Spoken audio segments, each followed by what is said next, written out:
ఆత్మస్వరూపులందరికీ నమస్కారం. ఈరోజు మనం మాట్లాడుకునే టాపిక్ ధ్యానానికి వచ్చే ఆటంకాలు. ఈ సృష్టిలో భగవంతుడు కానిదంటూ ఏదీ లేదు. సమస్తము ఉన్నది ఒకే ఆత్మ అని అందరికీ తెలుసు. అయితే సృష్టి ముందుకు నడవాలంటే మాయ ఉండాలి. మోక్షం పొందాలంటే మాయను గ్రహించగలగాలి. మాయను ఎలా గ్రహించగలుగుతాము? మనకి జ్ఞానం ఉన్నప్పుడు ఇది మాయ అని మాయ నుండి బయటపడటానికి మనం ప్రయత్నం చేస్తాం కదా. అయితే ఇప్పుడు అనేక మాధ్యమాలు ఉండటం వలన ఏది మాయ ఏది సత్యం అనే అవగాహన చాలా వరకు అందరికీ అర్థమవుతుంది. మాయ అని తెలిసినప్పటికీ కూడా మన మనసు బలహీనంగా దానికి లోబడిపోతుందన్నమాట. అంటే ఇది తప్పు అని తెలిసిన దాని రుచి మరగటం వల్ల మన మనసు పదే పదే వాటి వెనకాతలు పరిగెడుతుంది. అనగా సాధన కంటే ఆత్మజ్ఞానం కంటే మనము మిగిలిన వాటికి ఎక్కువ ప్రాధాన్యత ఇస్తున్నాం. ఆ మిగిలిన వాటి గురించి ఈరోజు మనం క్లుప్తంగా చర్చించుకుందాం. ఆ మిగిలినవి ఏంటి? కొన్ని విషయాలు నేను ఇక్కడ మీ దృష్టికి తీసుకొస్తాను. మీరు కూడా కొన్ని పాయింట్స్ మెసేజ్ రూపంలో నాకు పెడితే వేటి వలన మనకి సాధన ఇబ్బందిగా ఉంటుంది, ఏవి అడ్డం వస్తున్నాయి అని మనం టాపిక్స్ కొన్ని కిందన మెసేజ్ రూపంలో పెడితే దానిని గ్రహించి నేను చెప్పగలిగింది చెప్తాను. అంటే అది ఏ విధంగా మనకి అడ్డమవుతుంది, దాని నుంచి ఎటువంటి ప్రయత్నపూర్వకంగా మనం వాటి నుంచి బయటపడదాము, వాటికి ఎంత బలహీనంగా లొంగిపోతున్నామో అన్నది. అందరికీ అన్ని అంశాలు గుర్తుపెట్టుకోలేరు కదా. ఎవరికి గుర్తున్న అంశాలు వాళ్ళు మెసేజ్ రూపంలో పెట్టండి. అంటే చాలా వరకు మనసు అనేక విధాలుగా, అంటే కనీసం తక్కువలో తక్కువ 1000 విధాలు, 1000 పాయింట్లు మనం చెప్పుకోవచ్చు. మనసు ఆవిర్భవించటానికి, మనసు బలంగా పాతుకుపోవటానికి ఎన్ని రూపాలు ధరిస్తుంది, మనల్ని ఎంతగా భ్రమ చేస్తుంది అన్న పాయింట్లు మనం 1000 సందర్భాలు 1000 విషయాలు చెప్పొచ్చు అన్నమాట. అన్ని 1000 రూపాలలో మన మనస్సు బయటికి వస్తూ ఉంటుంది. వాటిలో చాలా సూక్ష్మంగా మనం పట్టుకుంటే జారిపోయినట్లు ఉండేటటువంటి విషయాలు ఉంటాయి. అవి ముఖ్యంగా బాగా అడ్డుపడతా ఉంటాయి మనకి. మనకందరికీ తెలిసిన ఉదాహరణే, కాకపోతే మనం గుర్తుపెట్టుకోము. సాధకుడు ఎప్పుడూ కూడా సత్యాన్ని నిరంతరము, అంటే ప్రతి సెకండు జ్ఞాపకంలో ఉంచుకుంటే సాధనలో కొంచెం త్వరగా ముందుకు వెళ్తాడనమాట. చేపలు పట్టేవాడు గేలానికి చిన్న మాంసం ముక్కను వేలాడదీసి చెరువులో పెడతాడు చూడండి. నదిలోని కానీ చెరువులో కానీ చేపలు పట్టేటప్పుడు అది ఒక దారం కొసకి ఉంటుంది, ఇంకో కొస కర్రకు కట్టి అతను చేత్తో దాన్ని పట్టుకొని నీటిలో ముంచుతాడు.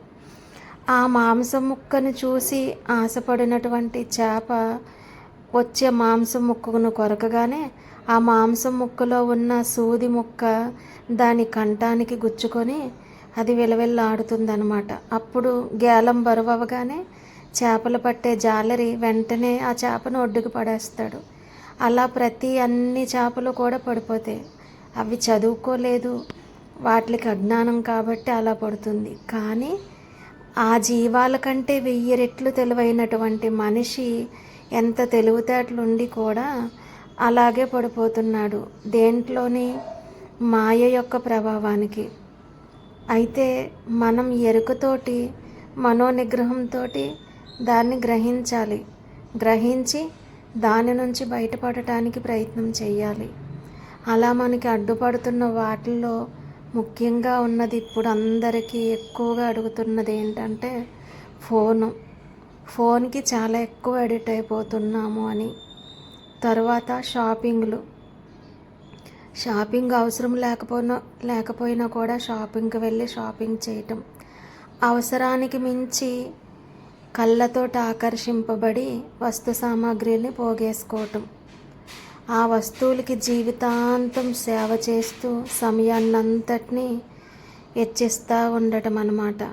ఇలాగా బాహ్య ఆకర్షణలు వస్తువుల రూపంలోనూ, బట్టల రూపంలోనూ, నగల రూపంలోనూ మనుషుల యొక్క మమకారాలు, రాగద్వేషాలు, పాసాల రూపంలోనూ అనేకమైన ఎదుట వ్యక్తుల గురించి మాట్లాడే గాసిప్స్ విషయంలోనూ అన్ని రకాలుగా కూడా మనసు ప్రతిరోజు 24 గంటల సమయాన్ని హరించేస్తూ ఉంటుంది. ఆఖరికి నిద్రలో మీకు తెలియదు కానీ వాటి గురించే ఆలోచిస్తూ ఉంటుంది.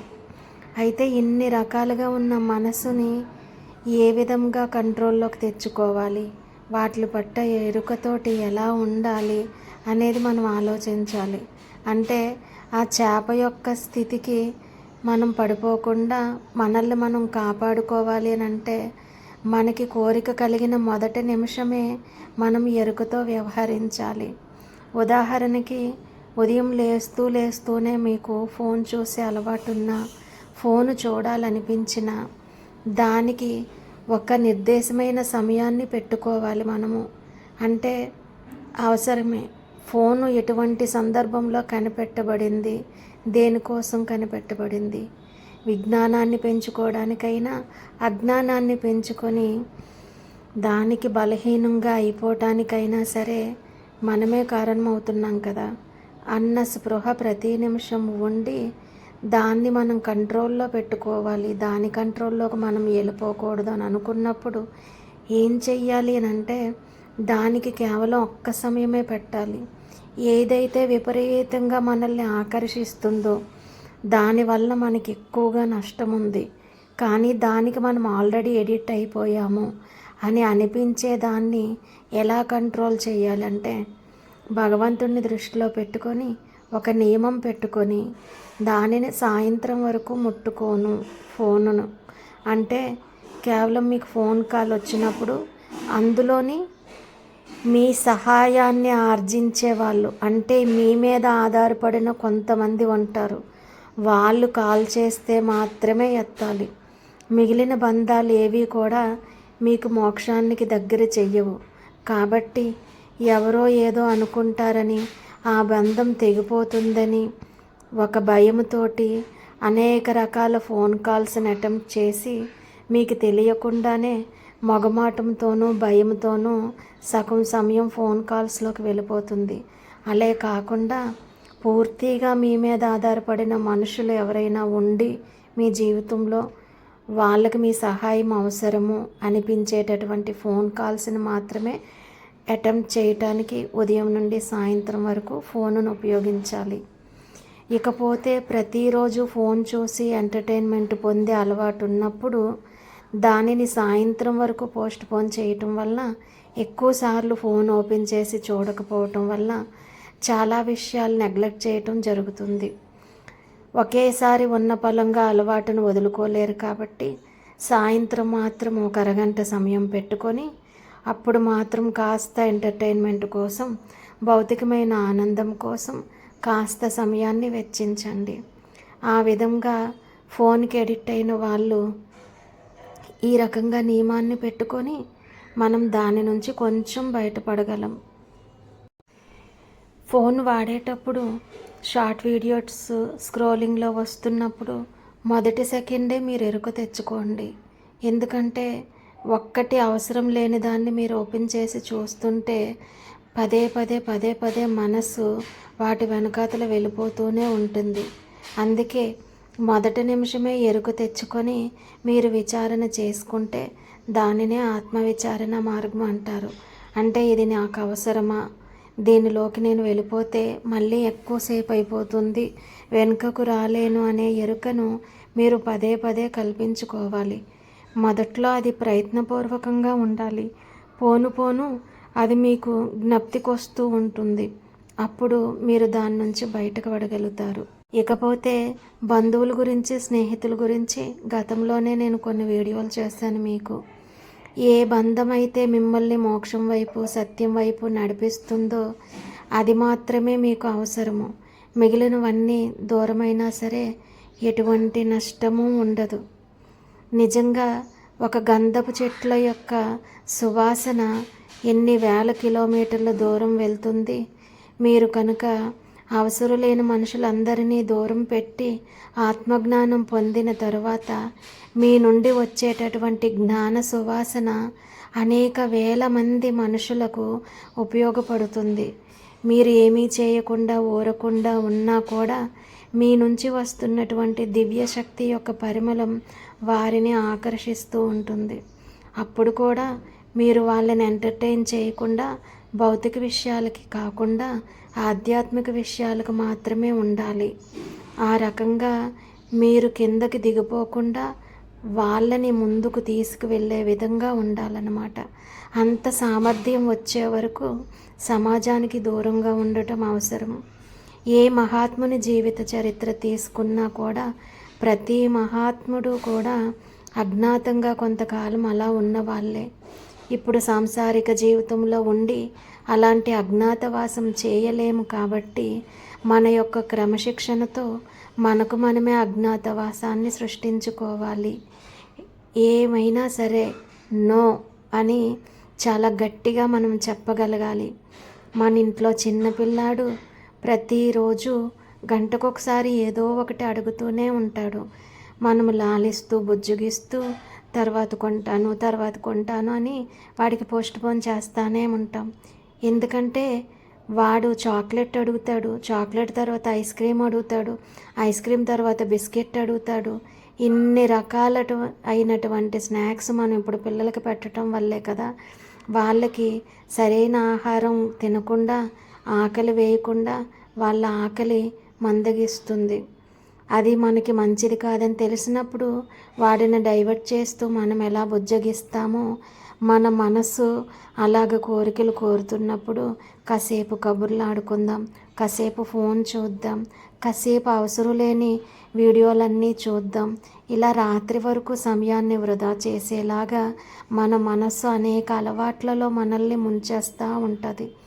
ఈరోజు వీడియోలోని ఏ అలవాటు మనల్ని బానిసలుగా మారుస్తుంది, ఏ అలవాట్ల వల్ల మనము సాధనకి ఎక్కువ సమయాన్ని కేటాయించలేకపోతున్నాము, అంతరంగంలో ఉన్న నిశ్శబ్దాన్ని, ఆ సూక్ష్మమైన నిశ్శబ్దాన్ని ప్రతి సెకండు మనం ఎందుకు ప్రాక్టీస్ చేయలేకపోతున్నాం. పగలంతా నిశ్శబ్దాన్ని గమనిస్తూ ఉన్నప్పుడే సాధనలో కూర్చున్నప్పుడు తొందరగా నిశ్శబ్దం అవ్వగలం కదా. దానికి మనకి ఏ అలవాట్లు అడ్డుపడుతున్నాయి అనేది నేను మిమ్మల్ని మెసేజ్ రూపంలో అడుగుతున్నాను.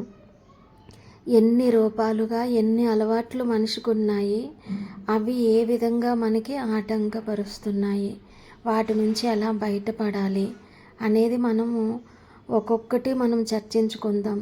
నాకు తెలిసి తక్కువలో తక్కువ కనీసం 1000 అలవాట్లు ఉంటాయి. సూక్ష్మంగా గమనిస్తే ఒక్క అలవాటే 10 బ్రాంచెస్ కింద విడిపోతుందన్నమాట.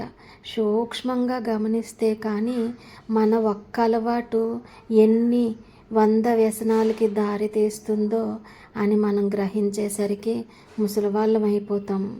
అప్పుడు ఇదంతా మననం చేసుకొని బాధపడినా కూడా సుఖం ఉండదు కదా. ఇప్పుడైనా సరే మించిపోయింది లేదు.